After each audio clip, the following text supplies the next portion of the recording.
What's up? It's your boy Carcino here, man, and we're gonna talk about the major figures versus state property beef, because people been begging for it now. I guess since Skino been running his snitch mouth. You know, here's a guy that beat a body without going to trial. How that happen? That's neither here nor there. That's none of my business.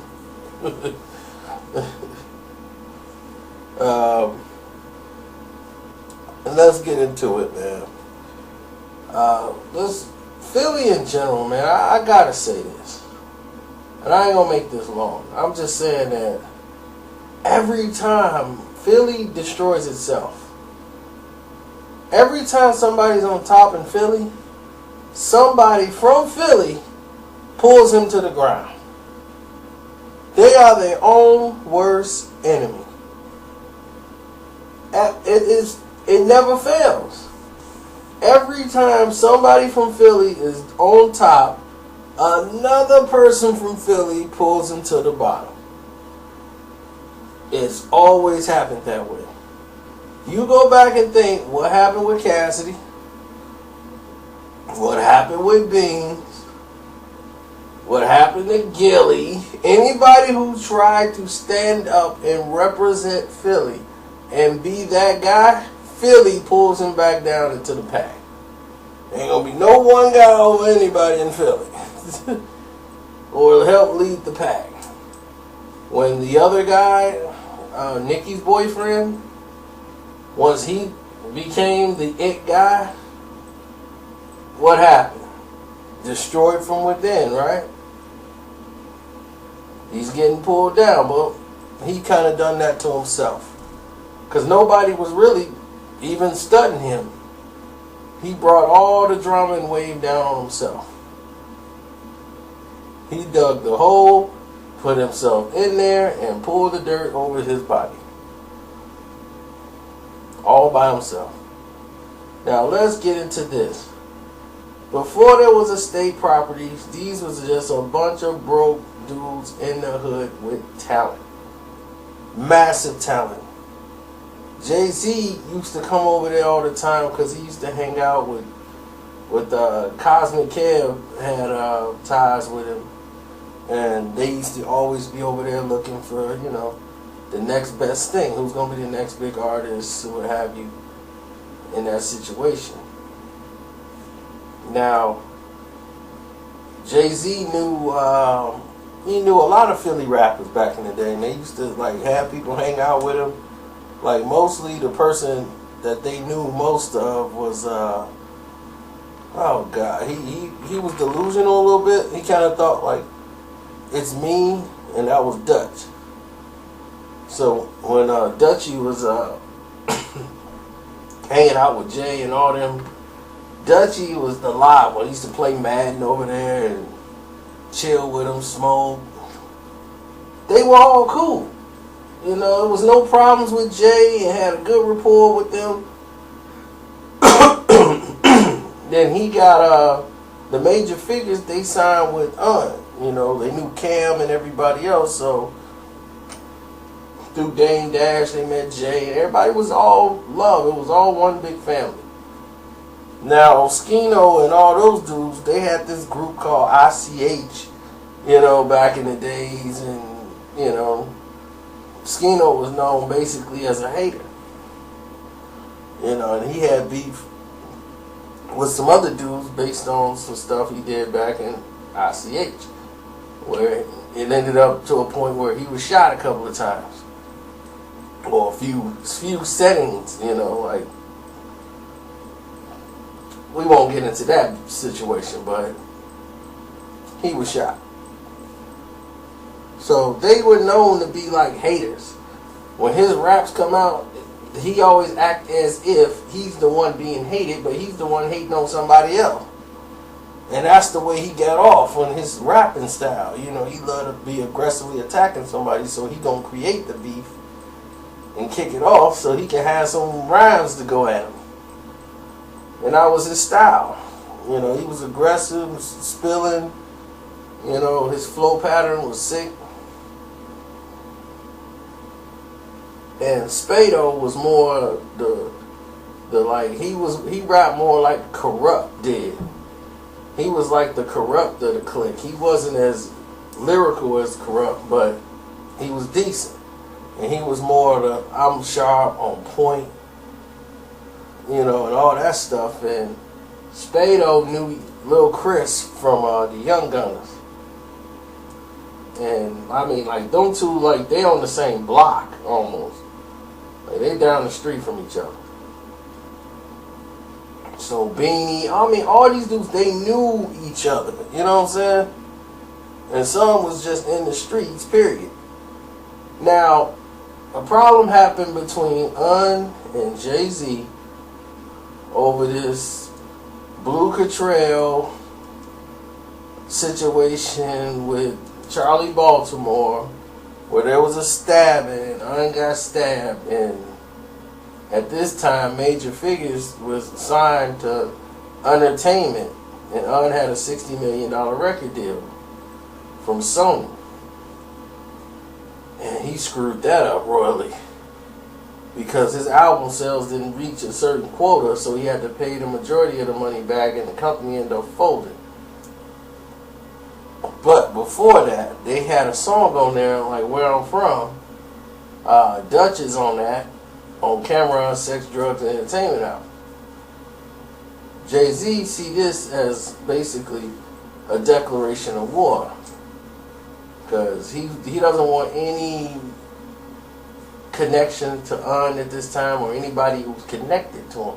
So the Major Figures is basically, Jay just protected himself. He don't know if they're going to retaliate or how they going to move, so he can't have none of those dudes really around him at the time. So the guy he got is Beans right now. Then Beans brought Freeway in. And then from Freeway coming in, and he heard Jay liked Freeway voice, the way he rapped. Please don't open the door. All that whining stuff. So he was like, man, yeah, he's got a voice. So Jay was like, yeah, I like that. And the way he was spilling. So Beans brought Freeway in. Jay already had Oskino came in and signed. And he signed him up, just a dude in the lobby. And he's from Philly. Now they got all the pieces, they putting it together because they getting ready to come out with something special. But before then, they was doing Volume 3 and all this stuff. The Major Figures was being blocked from coming out. But they thought it was mostly Jay-Z, which kind of it was, because Jay wouldn't perform. Anybody who was getting them shows or doing this and that, Jay was like, no. But it was mostly business practices. Wasn't a great manager, meaning that he didn't have enough connections and he didn't want to delegate any power to anybody. To say like, okay, we're going to partner up on this. He was like, nah, I'm going to keep my bread, but I need you to help me. It's like, what? He was in it just flying blind because Undiaz took off. So he shut Undiaz out to open up Entertainment. And Undiaz is what Junior Mafia album was on. Lil Kim album was on Undiaz. So Undiaz folded up and got transitioned into Entertainment.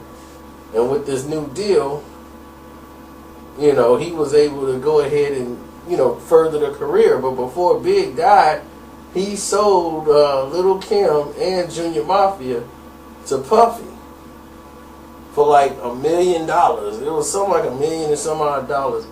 He sold them over to Puffy to manage. So now Puffy is managing them. So Big sold his shares off of Entertainment, Undiaz, because the label was finna go into another direction, and Big had some other ideas, and he probably was gonna cut out the picture and start his own thing, because he didn't want to keep all them dudes that was in the group. But anyway, back on subject, Figgas is still doing a tape and everything, and at this point, young Chris get recruited. It's like they recruited everybody who wasn't in Gilly's group, the Major Figgas. When they was making this super group, they took Oskino, Petey Crack, who knew both of them. Petey wasn't even down yet with him. They took everybody that was around there. They took Neef, Buck, who the Emilio. They took all these guys and made this group. And it was cool. Okay, they was doing their little thing. They wasn't even state property yet. They was just there. And Chris and Neef, they were the young gunners, and they made their own album. So it was really no state property yet. And when they formed state property, they started getting arrogant because they was in a position to do something. And they was just making little tapes in the hood, the Major Figgas. And they was like, Dutch has a big mouth. Well, back then he did. I don't know about now, but Dutchy had a big mouth. Like he would run, I'm the best in the world, man. I'm better than Jay-Z. I'm better than these dudes. I'm better than Nas. I'm better than all these dudes, man. They just don't want to see me.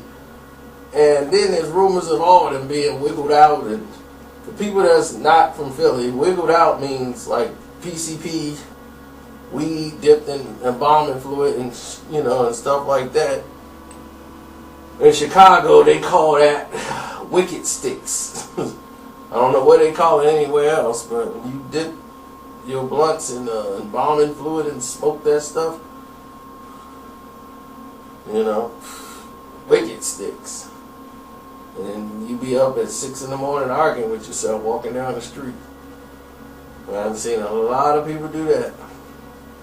I'm like, who was he talking to? Oh man, he's fired up. And he's like, oh, don't go outside right now. He's gone off the wicked sticks. He might get hurt. I'm like, all right, I'm staying right in the crib. So anyway, it was just rumors of them just being all messed up, and Dutch to me is okay with his rhyming. He's not spectacular as he thinks he is at the time, and he just hate when somebody be like, man, dog, like we battled and I beat you. Didn't beat me. How could you beat me? He was just really over the top back then. So the best rapper they had was Bump. Bump J, but Bump to me was the best. And then like him and Gilly was the top. And Gilly just like, look, we put out an album. It didn't really move because it got basically smothered by all Jay-Z stuff and Rockefeller. So the Figgas was just sitting out there, not doing anything. Jay wasn't finna take them on. He just left them out there. So Gilly was like, man, he went and got him a deal individually where he was signing, writing for Cash Money. So he's doing the Cash Money deal right now, working with Baby, Wayne, and all them.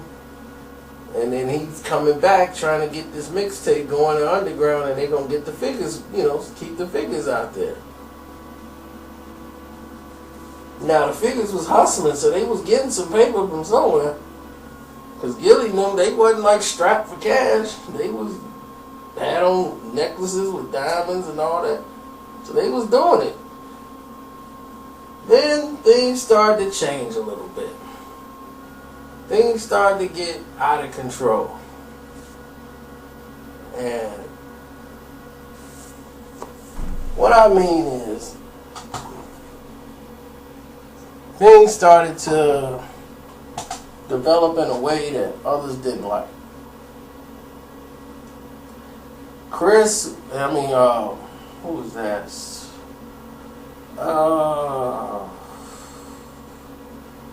Trying to think. I think it's Spado. Spado was the one that made the song Independence Day.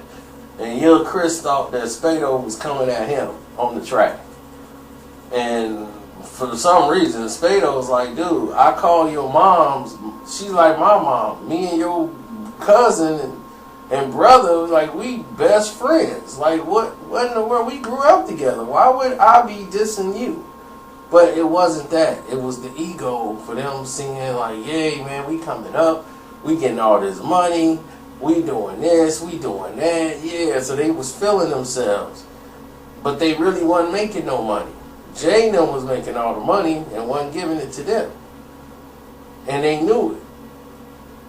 But at the same time, it wasn't fathomable for them to question the hand that's feeding them and keeping them alive. They finna be up in the movie, state property and all this. So they start spitting reckless in their bars about, Major Figgas and talking about them, how they broke and they all on dust and they sitting up in the hood broke and angry because they own and they hating on state property and all these dudes is haters.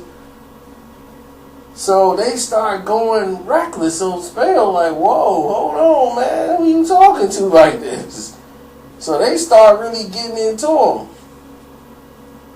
And then they couldn't believe. They was like, man, I can't believe like these dudes is tripping like this, especially when PD Crack got over there. Because when PD came in, he came in late. When they got PD, they had already recorded songs. But when PD got there, he was friends like real heavy on both sides. Like these was like his guys on both sides. He mostly hung out with Gilly and them. So PD Crack was mostly with them. So to hear PD tell them like, man, I ain't got nothing to do with this. He told him like, man, told Spado, he's like, man, he called him on the phone like, Spado, I ain't got nothing to do with this. I'm staying out of it. So they was like, all right, because he was the one, I don't think Petey was on there when they went on the radio. Because they went on the radio, they went to, I think, Cosmic Kev, and they went on the radio. And they was just going in on Major Figgas. So, then, of course, Dutchy, all of them call up, yo, we coming to the radio station, the same platform you gave state property, we want it. And they was on there and they was spitting hard. And I'm quite sure you've seen it by now. It's just been rebroadcast back up to the date. And I guess that's why everybody's bringing it up, as if this is all new stuff. But yeah, they brought it all back up to where the whole radio interview is, and you hear Beans and Gilly get into it. It's famous around the world now. So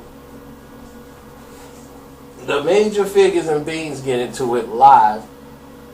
And once that happens on the radio, because Beanie called up like, I know y'all ain't tripping. Because I think Beanie was punking head over something. Like he had beat head up over something. I don't know. That's some street stuff I ain't got nothing to do with there. But after this incident, there was a situation where Gilly and Beans ran into each other during like All-Star Weekend. They was over there on, I think on South Street. They had that All-Star Weekend over there, and Beans and Gilly ran into each other. And he was with all the Cash Money people, and nobody seemed to want to help Gilly. But he hit Gilly in front of all that security, and I said, he was like, man, that ain't real, because all these cops, security out there, and then you want to, go at Gilly, when all these cops are around. That ain't real.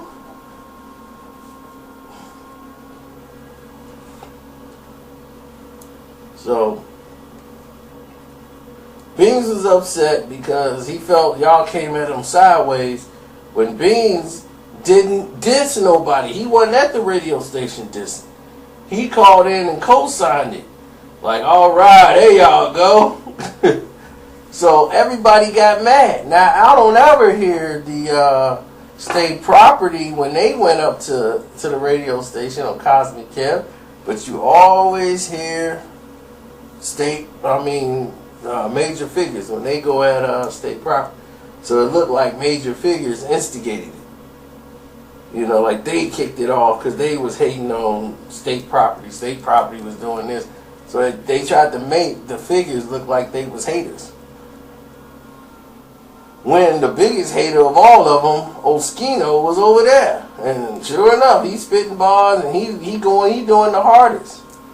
Him and Sparks and Emilio Sparks and they going in the hardest, and it's like, dude, why these dudes going so hard? They really had nothing to do with it at all. But Oskino is known to being a hater. That's what he does. He's known for hating on somebody. So this went on for a little bit, and then it kind of cooled off because they were getting blackballed from Cash Money once Gilly got into it with Lil Wayne. They were trying to make a comeback, and then when that happened with Gilly and Lil Wayne, and Gilly was getting all this buzz, and they was finna put out another tape, and Gilly finna drop an album, then the Figgas is coming back. Nope. Didn't happen. They was destroyed from within because they had people with them that wasn't right. Now, Beans had gotten up with Major Figgas. They had made the song Philly and the P, the H, the I. So, every Philly, they better together than they are separated. Better together than they are separated. That's the part that tears. It's like they don't see it. It's like, dude, you are better together. I felt they had a tight album, the Figgas for Life. I'm Carcino for Life. That's Figgas for Life, So I had that album. Because I remember that album, they had, I had that album and the Murderers album, and with Ja Rule and them. And I thought of them as all together as one, unit. I was like, man, I had both of them albums. Murder, INC, but I had the Figgas first. I used to always have them right by each other. The Murderers album, Major Figgas. They both was red and black. But, that's when they got that release from Rough House, and they couldn't get distributed. They couldn't get shows. They was just being hated on and lied to, and it was just jerking them around with their contracts, and Gilly couldn't get them back on, so people just start going their own way, doing little shows, trying to stay afloat. And then as Rockefeller broke up, State Property broke up, just like everybody was talking about, because Petey Crack, they were like, dude, Petey, you just talking about you ain't getting involved, so they didn't even mention Petey and none of the beef. And then he comes out dissing them right after that. After he was complaining how he wasn't getting paid by Jay-Z now. Jay and Dame wasn't paying Petey them. They weren't making no monies, and Petey was the main one complaining. Then all of a sudden they start turning on each other over the money. Pointing fingers. Oh, I ain't get paid. This dude didn't get paid, and he get paid, and Jay, I'm like, y'all signed with Jay. That's y'all problem with Jay. Y'all got to deal with him. Beans ain't signed with y'all. He's an artist too. But they used him as the face of it to sell it. When y'all was writing for Beans, y'all basically was writing for them because y'all name couldn't hold no weight. The Chris and Neef album went somewhere because they shipped it gold. It was shipped gold. But nobody buy 500,000 copies of Chris and Neef. They had an alright album. I mean, it was straight. It was one of those albums that's a good one listen. You ain't finna go back and play it over and over and over again. It wasn't that. It was something you could listen. But it got eclipsed by Kanye album, College Dropout. It was just 50 came out, did his thing. But for them to do, they did some pretty good numbers. I mean, for now, that would be classic. They sold over 300,000 units. And that was impressive for them two little guys for nobody really knew them, Chris and Neef, to put that album out. But to have Oskino and all these guys there that they had on staff and on salary, they was paying them, and they had a roof over their head. They had a place to stay while they was doing this and getting food and all this stuff. They had to do something with them. But don't blame somebody for your own failures. You know what I'm saying? It's just like you get out the car and leave your car door open, and you come back and somebody that went in your car and snatched something like your purse or your stuff out your car. What you gonna do? Be mad at the car? You left the door open and unlocked. Sure, they shouldn't have took it, but you made it easy for them to do it. You didn't do your part. So the mistake is on you.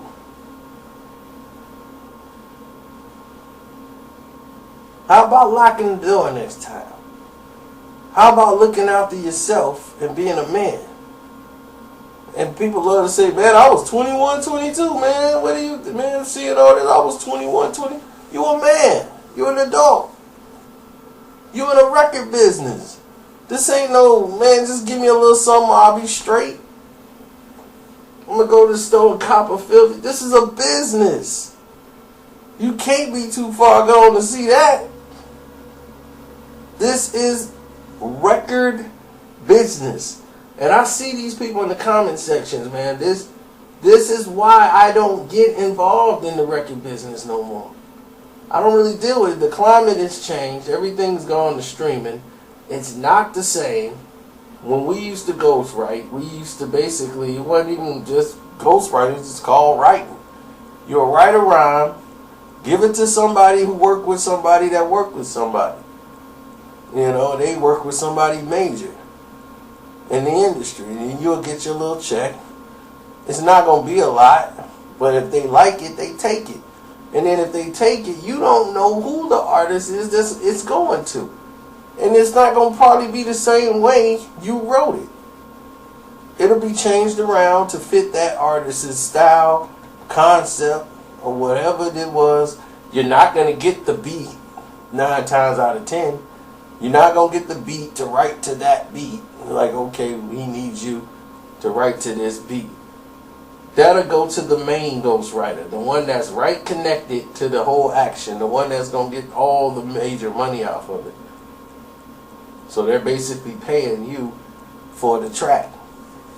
But if you do good, you get good money off of it. But I've seen people get screwed. They wrote stuff for people and they just got like $300. I swear to God, $300. I've seen people get robbed like that. But they robbed themselves. Robbed themselves. $300 for a rhyme. $300. 4 tracks got bought from the dude. He gave him what, 12, I think, because he hit him off with 12. Gave him 4 tracks. And I'll never forget, homeboy came to me and said, look, you're going to have to go down on your price, man, because we can't do it. I'm like, dude, if I'm not getting, what I'm giving you is not going to be a hit, then if anybody can do it better than me, and if anybody can make it a hit more than me, then you go get them. There's a lot of dudes doing it a lot cheaper. But I know why you're here, because I can get you what you want. I can write it already the way you want. Man, let me go talk to them, man. I'll see if they get it for you this time, man. But yeah, things are changing, man. Because, you know, they ain't really blowing like that, man. Yeah, you got to work with us. I am working with you. Y'all getting the credits. Y'all getting everything. I'm just getting a flat fee. So, that's it. But anyway, you know, Philly destroyed itself as far as in the rap game. The wrong people were making the wrong decisions. Even today, Philly has got some of the most wickedest artists. They making videos through social media. They on YouTube. They trying to get out there. And the Locks, Jadakiss, and all them dudes, they finna try to put them out with some other guys that's near Yonkers. You know, they Staten Island dude and a couple other dudes, they really like hungry. I just hope the right people make it this time. like Nikki's boyfriend, you know, he made it out and he's gonna try to change the pivot, but his cornball actions have really set back the city when they really didn't have to. They really didn't have to go that route.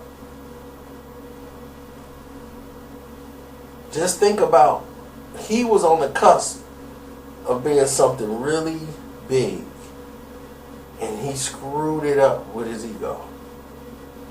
Remember, all of this was over a tweet. Nobody wanted to tweet my album.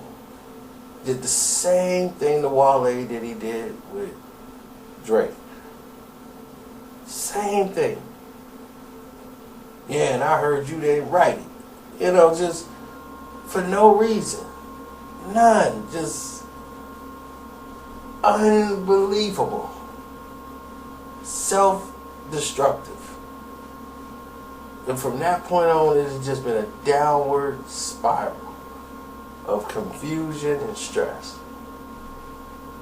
But anyway, that's how the Figgas and state property, that's how it went down. It's your boy Carcino. I'm out.